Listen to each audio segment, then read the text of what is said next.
దేవుడు ఈ క్షణాన్ని మనందరిని చూస్తే గనక, యవనస్తుడా, యవన బిడ్డలారా, సంఘ విశ్వాసులారా, నీవు దేవుని ఎదుట ఏ విధంగా కనబడాలనుకుంటున్నావు? నోవాహు అయితే ఏం చేస్తున్నాడంటే తన తరము వారిలో నిందారహితుడిగా దేవునికి కనబడ్డాడు. మరి నీ జీవితం, నా జీవితం దేవుని ఎదుట ఏ విధంగా కనబడాలనుకుంటుంది ప్రియులారా? బైబిల్ గ్రంథంలో మోషే తన తరము వారిలో అతడు దేవునికి నమ్మకముగా కనబడుతున్నాడు.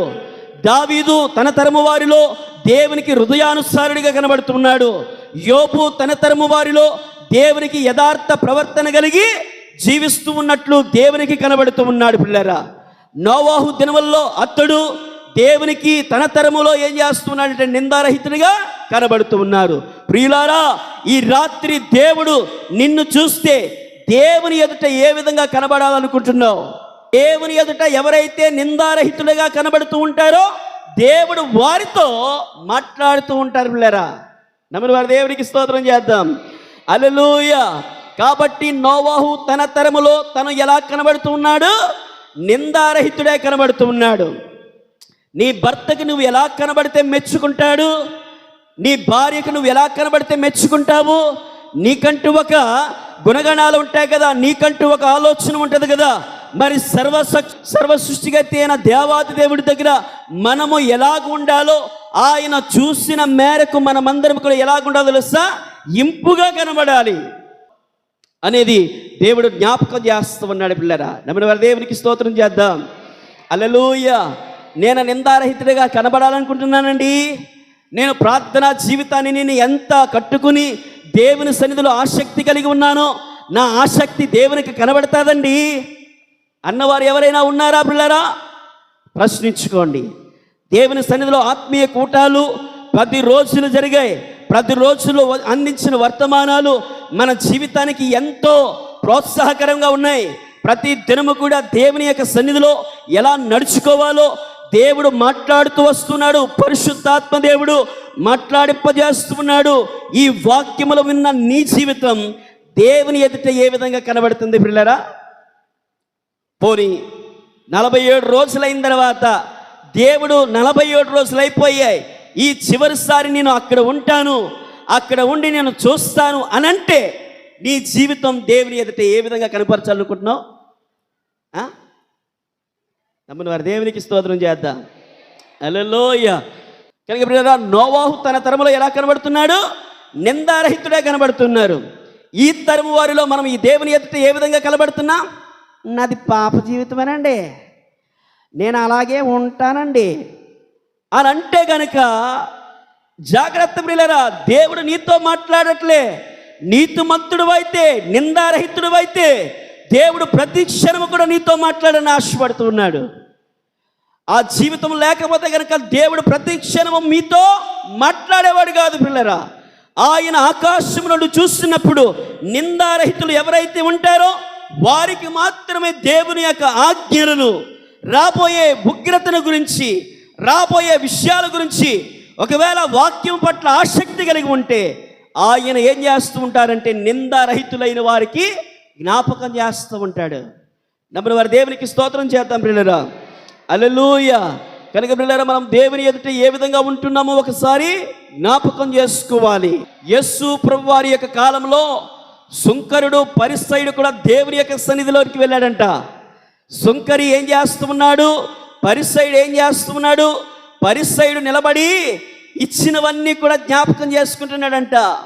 నిన్న 10 రూపాయలు వేసాను కదా, నిన్న 20 రూపాయలు వేసాను కదా, నిన్న 50 రూపాయలు వేసాను కదా, కొత్తిమీర గట్టి ఇచ్చాను కదా, పుదీనా ఇచ్చాను కదా, అది ఇచ్చాను కదా అని దేవునికి ఏం చేస్తూ ఉన్నాడంటే చెప్తూ ఉన్నాడు. దేవుడు జ్ఞాపకం చేసుకోడా పిల్లరా? దేవుడు జ్ఞాపకం చేసుకోడా? గర్వం, అహంకారము, ఒకరు వినాలని, ఒక స్వనీతి కొరకు ఏం చేస్తూ ఉన్నాడంటే దేవుని సన్నిధిలో నిలబడి ఇవన్నీ జ్ఞాపకం చేస్తూ ఉన్నాడంట. ప్రభువా, నీ సన్నిధిలోనికి వచ్చిన తర్వాత వారమునకు 1 రోజు ఉపవాసం ఉంటున్నానా, పుదీనా ఇస్తున్నానా, జీలకర్ర ఇస్తున్నానా, అన్నీ ఇస్తున్నానా అని దేవుని సన్నిధిలో ఏం చేస్తున్నాడంటే విన్నపిస్తూ ఉన్నాడంట. సుంకరి అయితే దూరముగా నిలిచి ఉండి, ప్రభువా, నీ పాద సన్నిధిలోనికి అడుగు పెట్టడానికి నేను యోగ్యుడును కాదు, నేను పాపముతో ఉన్నాను, దయచేసి నా పాపమును బట్టి నన్ను క్షమించమని దేవుని సన్నిధిలో ఏం చేస్తున్నాడు? వేడుకుంటూ ఉన్నాడంట. ఈ ఇద్దరిని గురించి దేవుడు చూసి చెప్తే ఏం చెప్తాడో తెలుసా? పరిసయ్యులంట హృదయానుసారంగా పెదవులతో గణపరుస్తూ ఉంటారు, కానీ వారి యొక్క హృదయం ఎలాగుందంట? దేవునికి దూరంగా ఉందంట. అది సాక్ష్యం. ఆ తరము వారిలో పరిసయ్యులు దేవుని ఎదుట ఏ విధంగా కనబడుతున్నారు? హృదయం దూరంగా ఉంది. దేవుని సన్నిధిలో మాత్రం మాటలు మాత్రం హద్దులు మీరిపోతూ ఉన్నాయి. ఇదేనా పిల్లరా మనం చేసేది? ఈ విధంగానే మనం కలపడాలనుకుంటున్నామా? సుంకరి వలె దేవుని సన్నిధిలో వేడుకోవాలని, సుంకరి వలె దేవుని సన్నిధిలో విజ్ఞాపన పొంది, దేవుని యొక్క మనం సమాపన పొంది, దేవుని యొక్క బిడ్డలుగా, దేవుని యొక్క కుమార్తెలుగా ఉండడానికి ఎంతమంది ఆశపడుతూ ఉన్నారు పిల్లరా? దేవుడు చూస్తూ ఉన్నాడు. పరిసయ్యుడి వల్లే కాకుండా నీ హృదయం దూరంగా ఉంది. ఎంత స్తుతిస్తావో ఆ స్తుతి అంతా నీకోసమే, కానీ మాత్రము నీ హృదయం నాకు దూరంగా కనబడుతుందంట. ఆయన చూస్తూ ఉన్నాడు పిల్లరా. పరిసయ్యుడు ఎలా కనబడుతున్నాడు? దేవుని సన్నిధిలో మాటలు మాత్రం చెప్తూ ఉన్నాడు, కానీ హృదయము దూరంగా ఉంది. నమ్మిన వారి దేవునికి స్తోత్రం చేద్దాం. హల్లెలూయా. కాబట్టి పిల్లరా, దేవుని ఎదుట ఏ విధంగా కనబడుతున్నానో ఒకసారి మనము జ్ఞాపకం చేసుకోవాలి. ఒకసారి ఒక పాస్టర్ గారు మీటింగ్స్ పెట్టారంట. ఫస్ట్ రోజు బాగా జరిగింది, చాలా వేల మంది వచ్చారు, సభ చాలా అద్భుతంగా జరిగింది. రెండవ రోజు పాస్టర్ గారికి హార్ట్ అటాక్ వచ్చి మరణించి పరలోకానికి వెళ్ళిపోయారంట.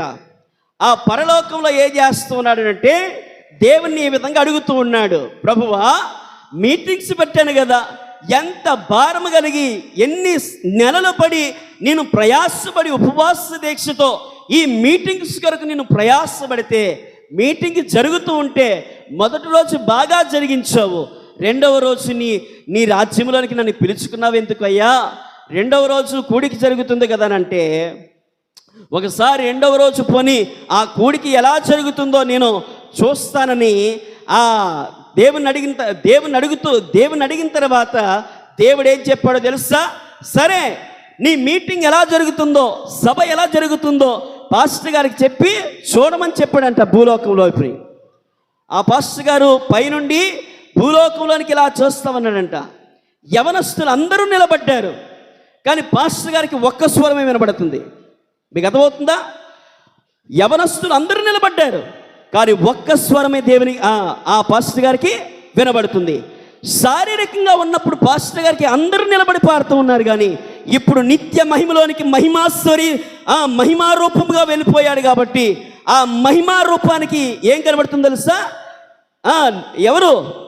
నీతి కలిగిన వాడు, నిందారహితుడిగా ఉన్నవాడు మాత్రమే పాస్టర్ గారికి కనబడుతూ ఉన్నాడు. అప్పుడు దేవుణ్ణి అడిగాడంట, ప్రభువా నా మీటింగ్స్ ఎంతోమంది యవనస్తులు నిలబడతారు, ఈరోజు ఒక్కరే వచ్చారేంటి అని అంటే, దేవుడు అంటా ఉంటాడంట, ఒక్కరు కాదు చాలా 30 మంది నిలబడ్డారు, అందులో నీకు ఒక్కరే కనబడుతూ ఉన్నారంటే వారి హృదయములో దూరంగా నాకు కనబడుతూ ఉన్నది. ఆ ఒక్కడు మాత్రమే నిందారహితుడిగా దేవుని సన్నిధిలో పాటలు పాడుతూ ఉన్నారు. మిగతా వాళ్ళందరూ కూడా పెదవులతో దేవుని గణపరుస్తూ ఉన్నారు, కానీ వారి యొక్క హృదయాలు ఎలాగున్నాయంటే నాకు దూరంగా ఉన్నాయని దేవుడు ఖచ్చితంగా చెప్తూ ఉన్నాడు. పిల్లరా, ఇదేనా మన జీవితం? ఇలాగుంటుందా పిల్లరా? దేవుని సన్నిధిలో ఒకసారి మనము జ్ఞాపకం చేసుకుంటూ ఉండాలి. కనుక పిల్లరా, ఎంతో కాలము అదే జీవితాన్ని జీవించి మరలా ఇదే సంవత్సరంలో ఇదే కూడికల్లో మనం తీర్మానం చేసుకుని మరింత నూతనమైన స్వభావాన్ని మనం ధరించుకుని ముందుకు వెళ్ళాలనే ప్రయాసం ఉండాలి, కానీ మరలా అదే తరము వారిలో జీవిస్తానంటే దేవుడు ఒప్పుకోడు. జానిపెట్టరు కదా. నమ్ముడు వారి దేవునికి స్తోత్రం చేద్దాం. ప్రేమ స్వరూపి ఇంకను ప్రేమిస్తూ ఉన్నాడు కాబట్టి జాగ్రత్త సుమ. ఆ నిందారహితుడైన నోవాహుతో ఏం చెప్తున్నాడు తెలుసా? నోవాహు 7 దినాలు నీకు ఇస్తున్నాను, ఈ 7 దినాల్లో నువ్వేం చేయాలో తెలుసా? వాడను కట్టు.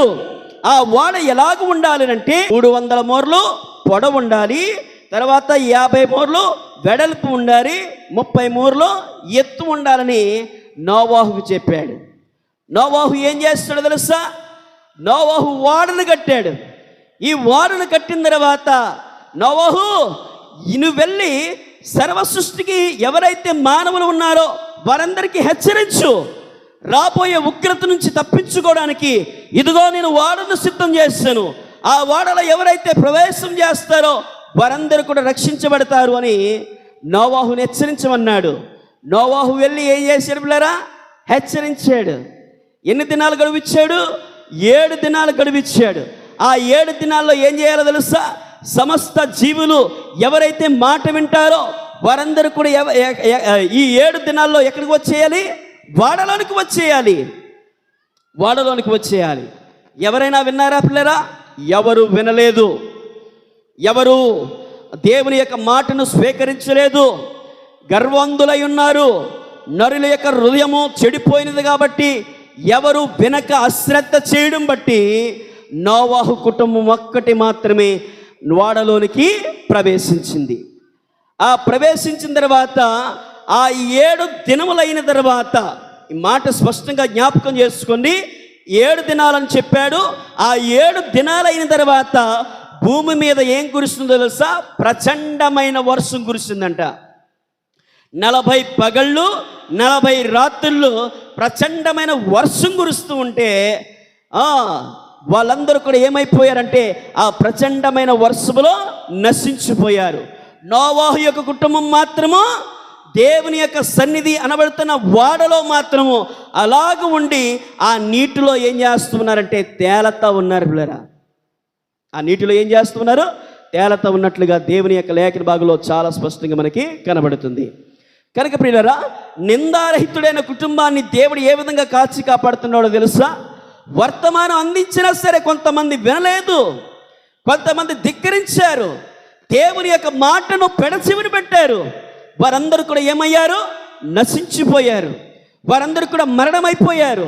కానీ నోవాహు యొక్క కుటుంబం మాత్రమే వాడలోనికి ప్రవేశించి వాళ్ళు ఎలాగ ఉన్నారంటే సురక్షితంగా ఉన్నట్లుగా దేవుని యొక్క లేఖన భాగంలో చాలా స్పష్టంగా రాయబడుతుంది.